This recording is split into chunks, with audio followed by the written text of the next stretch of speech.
नमस्कार. मी भाऊ तोरसेकर. तुम्ही बघत आहात प्रतिपक्ष. मित्रांनो, काही लोकांना आपण यशस्वी होताना बघतो, झपाट्याने पुढे जाताना बघतो, त्यांची भरभराट होताना बघतो आणि अचानक त्यांच्यावर दिवाळखोर व्हायची वेळ आली किंवा त्यांच्यावर लागोपाठ अपयश त्यांच्या वाट्याला आलं, तर ते तुमचे लाडके असोत किंवा नावडते असोत, वाईट वाटतं मित्रांनो, वाईट वाटतं.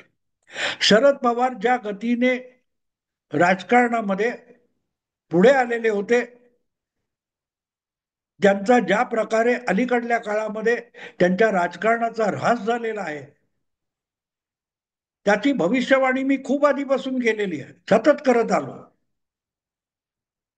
पण तरीही शरद पवारांच्या राजकारणाचा ऱ्हास होताना आणि अगदी काल परवाच्या पिढीतली पोरं शरद पवारांबद्दल वेडं वाकडं बोलताना ऐकून वाईट वाटतं.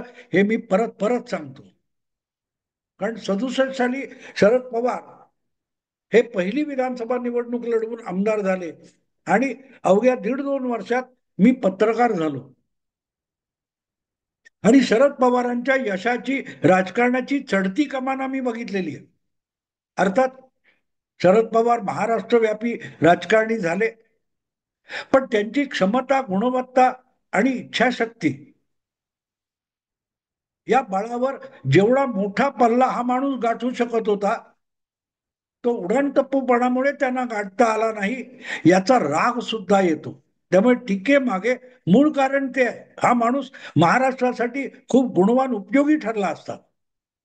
पण आपले गुण उधळायचे, पण समाजोपयोगी काही करायचं नाही, हा हट्ट त्यांना या रासापरत घेऊन गेला. पण असो, शरद पवार हा आजचा विषय नाहीये. आजचा विषय माझा शरद पवारांच्या विरोधात राजकारण करत करत उभे राहिलेले महाराष्ट्रातले दुसरे ज्येष्ठ वयोवृद्ध नेते नाथाभाऊ खडसे. महाराष्ट्रामध्ये काँग्रेसच्या राजकारणाला शह देण्यासाठी जे 1970-80 नंतर जे दोन राजकीय प्रवाह पुढे आले, त्यामध्ये एक शिवसेना होती आणि दुसरा भारतीय जनता पक्ष होता. महाराष्ट्रामध्ये भाजपने जी काही मोजकी मंडळी, अण्णा डांगे असतील, गोपीनाथ मुंडे, प्रमोद महाजन, एकनाथ खडसे त्यातच येतात, गडकरी, ही नव्या दमाची मंडळी शरद पवार आणि बाळासाहेब ठाकरे यांच्या नंतरच्या दुसऱ्या पिढीतली मंडळी ही जी पुढे आली, त्यामध्ये खडसेंचा समावेश होतो. आणि जो उत्तर महाराष्ट्र, खानदेश, हा काँग्रेसचा बालेकिल्ला होता. आणि काँग्रेसचा बालेकिल्ला मी म्हणतो तेव्हा तो शरद पवार किंवा यशवंतरावांच्या पलीकडचं बोलतोय. अगदी यशवंतराव आणि इंदिरा गांधी यांचं पटलं नाही, तेव्हाही यशवंतराव विरोधात असताना इंदिराजींनी काँग्रेसला खानदेश, धुळे, जळगाव वगैरे भागामध्ये दैदिप्यमान यश मिळवून दाखवलेलं आहे. इतका तो काँग्रेसचा बालेकिल्ला. अशा भागामध्ये भारतीय जनता पक्षाचं प्रभाव क्षेत्र निर्माण करणं ही छोटी गोष्ट नव्हती. जसं मराठवाड्यामध्ये गोपीनाथ मुंडे आणि प्रमोद महाजनांनी भाजपचं एक प्राबल्य निर्माण केलं, माळगी किंवा तत्सम नेत्यांनी पुणे आणि परिसरामध्ये भाजपचं बीजारोपण केलं, तसंच उत्तर महाराष्ट्रामध्ये खानदेशामध्ये भाजपला रुजवणारे म्हणूनच एकनाथ खडसे यांची ओळख आहे. आणि ते महत्वाचं आहे मित्रांनो. काँग्रेस सारख्या ग्रामीण भागापर्यंत पोहोचलेल्या पक्षाबरोबर, संघटनेबरोबर टक्कर देत देत एका नव्या राजकीय विचाराची, एका नव्या राजकीय पक्षाची बांधणी करणं सोपं नव्हतं. आणि ते काम नाथाभाऊ खडसेंनी केलेलं आहे. असा माणूस आज जेव्हा अडगडीत पडल्यासारखा दिसतो तेव्हा आनंद नाही होत मित्रांनो. हा, बोट दाखवता येतील की खडसे आपल्या कर्माची फळं भोगतायत, हे बोलता येईल, हे बोलता येईल, कारण त्या चुका त्यांनी केलेल्या आहेत. पण तरीही ज्या माणसाने आपला सगळा उमेदीचा काळ संघ, हिंदुत्व आणि भाजप यांच्यासाठी दिलेला आहे, त्याची जी ससे होलपट होताना दिसते, ते त्याच्याविषयी राग असला तरी आनंददायक वाटत नाही. आणि म्हणून मी आजचा व्हिडिओ जो करतोय, की जो माणूस अवघ्या 10-12 वर्षापूर्वी महाराष्ट्राचा मुख्यमंत्री होण्यासाठी महत्वाकांक्षा उराशी बाळगून होता, त्याचे आणि त्याच्या कुटुंबाचे आज जे ढिंडवडे निघतायत, ते बघून मनाला आनंद होत नाही मित्रांनो, नाही होत. कुठल्याही पक्षाचे असोत, कुठल्याही विचाराचे असोत, जी माणसं आपल्या आयुष्यातला उमेदीचा काळ कुठल्या तरी एका विचारासाठी, एका संघटनेसाठी व्यतीत करतात आणि त्याला आकार निर्माण करून देतात, त्यांचे असा ऱ्हास होता कामा नये, त्यांची असे ढिंडवडे निघाले नाही पाहिजेत, असं माझं प्रामाणिक मत आहे. आणि हे मी आज बोलतोय असं नाही, तुम्ही माझे गेल्या 5 वर्षातले व्हिडिओ किंवा त्याच्या आधीच्या काळातले त्यांचं राजकारणावर केलेली टीका टिप्पणी बघितली तर नाथाभाऊंच्या शेकडो चुका मी दाखवलेल्या आहेत. किंबहुना ह्या चुका करू नका असे आगंतुक सल्ले सुद्धा माझ्या लिहिण्यातून आणि बोलण्यातून मी दिलेले आहेत. मी पुढाऱ्यांना भेटत नाही, त्यामुळे सल्ले बिल्ले देणं हा माझा स्वभाव नाही. पण मी जे लिहितो तोच सल्ला असतो आणि तो सार्वजनिक असतो. कारण तुम्ही आत्मघाताकडे निघालाय, तुम्ही स्वतःचं नुकसान केलंय, करताय, हाच माझ्या टीकेचा सूर असतो. आणि म्हणून 2014 नंतर जे देशामध्ये राजकारणाचं मोदी युग सुरू झालं, त्या कालखंडामध्ये भाजपत एकनाथ खडसे हेच भाजपचे ज्येष्ठ नेता होते. प्रमोद महाजन यांचा आधीच मृत्यू झालेला होता. 2014च्या लोकसभा निवडणुकीनंतर निवडून आलेले आणि केंद्रात मंत्री झालेले गोपीनाथ मुंडे हे आकस्मिक अपघातामुळे मृत्युमुखी पडले. त्यामुळे गडकरी वगळता एकनाथ खडसे किंवा नाथाभाऊ खडसे यांचा समकालीन, समवयस्क असा कोणीही नेता भारतीय जनता पक्षात नव्हता. मला आठवतं 2014ची लोकसभा निवडणूक संपली, प्रचंड संख्याबळाने शिवसेना भाजप युती निवडून आली आणि मग युतीमध्ये धुसफूस सुरू झाली. जागा वाटपावरून अगदी अद्वा तद्वा भाषा वापरली जायला लागली. तेव्हा राज्यातल्या भाजपचा निर्णय हा भाजपची कोर कमिटी घेईल असं बोललं जायचं. त्या कोर कमिटीचे प्रमुख नेते नाथाभाऊ खडसेच होते. म्हणायला प्रदेशाध्यक्ष देवेंद्र फडणवीस होते, पण आशिष शेलार, पंकजा मुंडे, विनोद तावडे या सगळ्या वयाने लहान असलेल्यांच्यामध्ये एकनाथ खडसे हे ज्येष्ठ होते आणि अगदी वडीलधारे होते, वडीलधारे होते. आणि 2014च्या विधानसभा निवडणुकीत शिवसेनेला बाजूला ठेवून भाजपला एक हाती बहुमतापर्यंत घेऊन जाण्याची महत्वाकांक्षा उराशी बाळगलेला असा हा एकमेव नेता होता भाजपचा. आणि म्हणून मला आठवतं की जेव्हा अगदी 2014च्या विधानसभा निवडणुकीमध्ये उमेदवारी अर्ज भरायची सुरुवात झाली, तरीही शिवसेना भाजप युतीचं जागा वाटप होऊ शकलं नव्हतं, संख्याबळामध्ये अडून पडलं होतं. आणि 4 दिवस फक्त अर्ज भरायची मुदत संपत असताना युती मोडल्याची घोषणा खडसे यांनी केली होती. आणि छाती फुगवून खडसे म्हणाले होते की माझ्या कुठच्याही सहकाऱ्यांची हिंमत नव्हती आणि मला दिल्लीतून निर्णय घ्यायला सांगण्यात आलं तेव्हा मी स्वतः शिवसेना भाजप युती मोडल्याची घोषणा करायची हिंमत फक्त नाथाभाऊंनी दाखवली, हे अभिमानाने पत्रकार परिषदेत नाथाभाऊंनी सांगितलेलं होतं. आणि अर्थातच त्यासाठी त्यांनी काँग्रेस, राष्ट्रवादी या पक्षातून अनेक विद्यमान आमदार सुद्धा फोडून भाजपात आणलेले होते, ज्यांना भाजपची उमेदवारी देऊन भाजपला महाराष्ट्रातला सगळ्यात मोठा पक्ष बनवण्याची रणनीती आणि अंमलबजावणी नाथाभाऊंनी केलेली होती. आणि म्हणूनच 2014 मध्ये भाजप 122 पर्यंत, 23 पर्यंत आमदार पोहोचला, स्वबळावर पोहोचला.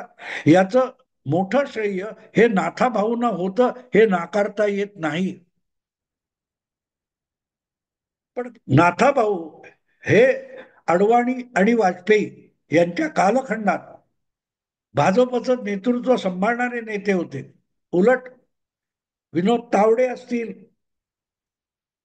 तुमचे पंकजा मुंडे असतील, देवेंद्र फडणवीस असतील, यासारखे जे नव्या पिढीचे भाजपचे नेते त्यांच्या सोबत होते, आशिष शेलार वगैरे, हे मोदी काळातले होते, मोदी युगातले होते. त्यामुळे मोदी आणि अमित शहा यांच्या राजकारणाचे वारे कुठल्या दिशेने वाहत आहेत याचा अंदाज सुद्धा नाथाभाऊंना आलेला नव्हता.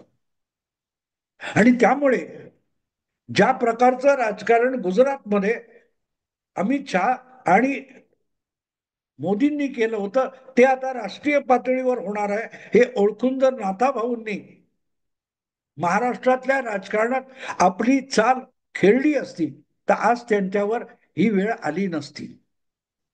देवेंद्र फडणवीस हे तेव्हा भाजपचे प्रदेश अध्यक्ष होते आणि लोकसभेची निवडणूक जिंकल्यानंतर भाजपकडून दिल्लीत नरेंद्र, महाराष्ट्रात देवेंद्र अशी एक घोषणा झाली. तिथून सावध होणं नाथाभाऊंनी आवश्यक होतं. ही घोषणा आली, ती कोणी दिली माहित नाही, पण अशा घोषणेला जर दिल्ली स्वरांनी म्हणजे भाजपच्या हायकमांडने कुठलाही आक्षेप घेतलेला नसेल, तर मग आपण देवेंद्र फडणवीस यांच्या स्पर्धेत मुख्यमंत्री पदासाठी उतरणार असू तर अतिशय सावधपणे पावलं टाकली पाहिजे, याचं भान खडसेंनी ठेवायला पाहिजे होतं. आणि ज्या वेळेला तुम्ही मुख्यमंत्री पदासाठी स्पर्धेत उतरता तेव्हा सगळ्यात पहिली गोष्ट काय असेल तर तोंडाळपणा बंद केला पाहिजे, आपल्या जिभेवर काबू ठेवला पाहिजे. आपल्या बोलण्यातून कोणी सुखावला नाही तरी चालेल, पण आपल्या शब्दातून कोणी दुखावता कामा नये याचं भान ठेवायला पाहिजे. आणि तो आपल्या तोंडावरचा ताबा खडसेंना ठेवता आला नाही. आणि त्यामुळे आपण केलेल्या दीर्घकाळ केलेल्या पक्षसेवेवर स्वतः खडसेच बोळा फिरवत गेले. आणि एक गोष्ट असते, तुम्ही किती एका पक्षात असा, एका संघटनेत असा, एका कुटुंबात असा, थोडंफार इकडे तिकडे होत असतं आणि असूया हेवे दावे होतच असतात. त्यालाच तर भाऊबंदकी म्हणतात. आता आपण बघतोय की रामदास कदम विरुद्ध त्यांचेच सख्खे बंधू हे अनिल परब बरोबर आपल्या भावाच्या विरुद्ध कारस्थाने शिजवत असतात आणि दोन भाऊ एकमेकाविरुद्ध लठ्ठालठ्ठी करत असतात. तर मग एका पक्षात आहोत तरी आपण कोणाला दुखवता कामा नये आणि सगळ्यांना सोबत घेऊन जाण्याची आपली क्षमता ही आपण पक्षाच्या हायकमांडला दाखवली पाहिजे, याचं भान खडसेंना ठेवता आलं नाही. आणि त्यासाठी सगळ्यात पहिली जो गोष्ट आवश्यक कुठची होती तर तोंडावर ताबा. तुम्ही जर थेट देवेंद्र फडणवीसांच्या स्पर्धेत होता तर फडणवीस हा मुलाच्या वयाचा आहे, तुम्ही बापाच्या वयाचे आहात, तर तो वडीलकीचा जो पवित्र असतो तो नाथाभाऊंना घेता आला नाही. अगदी मुख्यमंत्रीपद हुकलं आणि फडणवीसांच्या नेतृत्वाखाली एक मंत्री म्हणून काम करायची वेळ आली त्याची धुसफूस त्यांनी लपवली. एकनाथ शिंदे या आपल्याच मंत्र्याच्या हाताखाली उपमुख्यमंत्री म्हणून काम करायची वेळ देवेंद्र फडणवीसांवर आली. त्यांची नाराजी त्यांनी किती खुबीने लपवली, हा एक धडा असतो राजकारणात. पण त्याच मंत्रालयात फडणवीसांच्या मंत्रिमंडळातला एक मंत्री म्हणून आपली ज्येष्ठता आणि फडणवीसांची कनिष्ठता दाखवण्याचा अट्टाहास नाथाभाऊंना लपवता आला नाही. तिथून त्यांचा ऱ्हास सुरू झाला आणि पुढे त्यांचं मंत्रीपद गेलं. पुढे त्यांना 2019 मध्ये उमेदवारी देण्यात आली नाही. त्यांच्या जागी त्यांच्या मुलीला उमेदवारी देण्यात आली पक्षाकडून. जणू काय पक्षाने खडसे यांना निवृत्तीत ढकलण्याचा निर्णय दिल्लीत घेतलाय हे सुद्धा ओळखण्याचं भान नाथाभाऊंना राखता आलं नाही. त्याचे परिणाम आज दिसत आहेत. पण इथपर्यंत सुद्धा ठीक असतं. राजकारणात माणसं मागे पडतात, येतात, आणि फक्त एकटे नाथाभाऊ आहेत अशातला भाग नाही. पक्ष देखील जेव्हा व्यवहारी असतो त्या तुमच्या उपयुक्ततेनुसार तुम्हाला किंमत मिळते. पक्ष नेतृत्वाला पण नाकर्त्या लोकांसमोर उधळपट्टी करता येत नाही. नावडती माणसं सुद्धा राजकारणातले वरिष्ठ सांभाळून घेत असतात. बाळासाहेबांनी भुजबळांना सांभाळून घेतलं, पवार साहेबांनी भुजबळांना सांभाळून घेतलेलं आहे. त्याचा अर्थ भुजबळांच्या निष्ठ्या दोन्ही नेत्यांकडे फार मोठ्या प्रामाणिक होत्या असं गैरसमज करून घेण्याची गरज नाही. आणि एवढी घसरगुंडी होत असताना आपण कुठे चुकलोय, ती चूक कशी दुरुस्त करायची, याचा विचार सुद्धा नाथाभाऊंसारख्या ज्येष्ठ नेत्याच्या मनाला शिवत नाही. तेव्हा नवल वाटते. आणि आता जे काय त्यांच्यात आणि खानदेशचे दुसरे गिरीश महाजन हे नेते यांच्यामध्ये अगदी हाणामारीपर्यंत राजकारण चालू आहे. आता वेगवेगळ्या पक्षात आहे. पण त्याची परिणिती खडसे परिवाराचे धिंडवडे निघेपर्यंत जावी, हे कितपत रास्त याचा विचार करा. त्यांची सून केंद्रात मंत्री आहे, राज्यमंत्री आहे. मुलगी राष्ट्रवादी शरद पवार गटात आहे. आणि जावयाला कुठल्या तरी एका अंमली पदार्थाच्या पार्टीमध्ये पकडण्यात आलं. त्याच्या आधी पिंपरी चिंचवडच्या कुठच्या तरी MIDCच्या प्लॉटवरून बालंट आलं आणि नाथाभाऊंना मंत्रीपदाचा त्याग करावा लागला. तिकीट मिळालं नाही. शेवटी एका आमदारकीसाठी राज्यपाल नियुक्त आमदारकीच्या यादीमध्ये समाविष्ट व्हायचं म्हणून नाथाभाऊंना आपणच उभा केलेला भारतीय जनता पक्ष सोडून शरद पवारांना शरण जावं लागलं. पण तीही आमदारकी मिळाली नाही. हे सगळे ढिंडावडे आहेत मित्रांनो. आणि हे दुसरे कोणीतरी डावपेच खेळून केले हा आरोप करणं ठीक आहे. पण तुम्ही सुद्धा समोरच्याला तुमचे वीक पॉइंट दाखवत गेला. कोणी सापळा लावला असेल आणि तुम्हाला फसवलं असेल, ट्रॅपमध्ये तुम्ही फसलाय किंवा तुमचे कुटुंबीय फसलेत, तर तुम्ही बेसावतपणे चालत होता आणि आयते जाऊन कुठल्या तरी सापळ्यात अडकलात, ही सुद्धा वस्तुस्थिती तर आहे ना. त्याऐवजी आपण एकदा, दोनदा, तीनदा, 10दा, 25 वेळेला अशा सापळ्यामध्ये अडकून अडकून आपली घुसमट होऊन गेलेली आहे, नाकाबंदी झालेली आहे, कोंडी झालेली आहे, हे ओळखून निदान श्वास मोकळा घेता यावा इतकं तरी 2 पावलं मागे येण्याचं प्रसंगावधान नाथाभाऊंनी कधीतरी दाखवलं का? आता ह्याला सरळ करतो, मग त्याला सरळ करतो. तुम्हाला आठवतं शरद पवारांच्या पक्षात नाथाभाऊ गेले तेव्हा काय बोलले होते? ते माझ्या मागे ईडी लावतील, मी त्यांच्या मागे सीडी लावीन. तुम्ही त्यांच्या मागे सीडीने यांच्या मागे ईडी लावता लावता तुमच्या मागे काय काय भानगडी लागल्यात ते बघा. त्या फुशारक्या मारणं म्हणजेच तोंडाळपणा होता.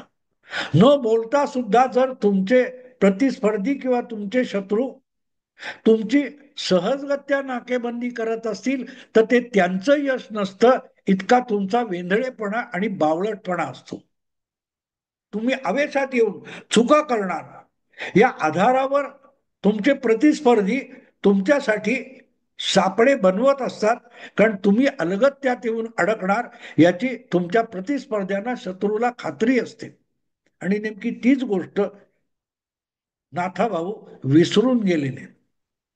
ज्या माणसाने खानदेशामध्ये भाजप उभा केला ते सगळं साम्राज्य आपणच आपल्या हातून गमावलेलं, जो पश्चाताप आहे तो मोठा असतो. पण त्यापेक्षाही आपल्या प्रतिस्पर्ध्याला त्याची सगळी फळं चाखता येतात याचं दुखणं अधिक असतं. आणि आता तर दिंडवडे निघाले जात आहेत, काय तो जावयाला पकडलं याच्या काय काय ऐकून मी ते करत नाही, मला आंबट चौकी बातम्या आवडत नाही. पण मी एवढंच म्हणेन की बाकी काही शक्य नसलं तरी नाथाभाऊंसारख्या ज्येष्ठ नेत्याने आपले धिंडवडे काढणं थांबवावं. का त्याला इतर कोणी जबाबदार असण्यापेक्षा दस्तूर खुद्द नाथाभाऊच जबाबदार आहेत, असं माझं प्रामाणिक मत आहे. मित्रांनो, आवडलं लाईक करा, शेअर करा आणि प्रतिपक्षाला सबस्क्राईब करा. नमस्कार.